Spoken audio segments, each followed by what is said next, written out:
नमस्कार. प्रोशक्ती ॲग्रो फार्ममध्ये आपलं स्वागत आहे. हा आपल्या फार्ममधील असील जातीचा पक्षी आहे, ज्याला आपण फायटर वगैरे म्हणतो. हा सेलम जातीचा असील आहे, जो आपण तमिळनाडूतील सेलम किंवा सालेम या ठिकाणावरून आणलेला आहे. याची शरीर रचना तुम्ही पाहू शकता. हा जवळपास 8 ते 9 महिन्याचा पट्टा आहे. आणखीन साईज खूप मोठ्या प्रमाणात त्याची वाढते. दिसायला खूप शायनी असतो आणि खूप अग्रेसिव्ह आक्रमक असा हा पक्षी असतो. तर आपण आपल्या फार्मवरती हा एकदम शौकीन लोकांसाठीचा हा पक्षी ठेवलेला आहे आणि साईज याची खूप चांगली वाढते. नर मादीची जोडीची किंमत त्याची सरासरी 10 ते 12 हजार रुपये असते. मोठ्या पक्ष्यांमध्ये वर्षाकाठी हे 100 ते 125 अंडी घालतात आणि याची मादी स्वतः अंड्यावरती बसून पिल्लं वगैरे काढते. तर अशा पद्धतीने सेलम जातीचा फायटर हा असतो.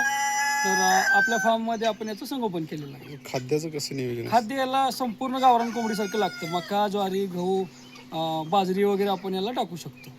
तर फायटरचा काय उपयोग असतो नेमका? फायटर आता महाराष्ट्र सरकारनं झुंजीवरती बंदी आणलेली आहे.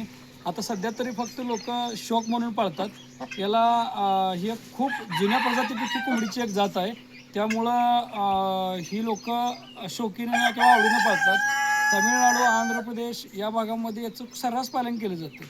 आपल्या फार्मवरती आपण असं बरंच कलेक्शन ठेवलेलं आहे. तर आपण ही याची एक जुनी प्रजात संगोपनाचं काम केलेलं आहे. आपल्याकडे किती आहेत तरी? आपल्याकडे आता सध्या तरी एक 2 नर आणि एक 7 माद्या आहेत आणि पिल्लं याची 30-35 पिल्लं आपल्याकडे आहेत.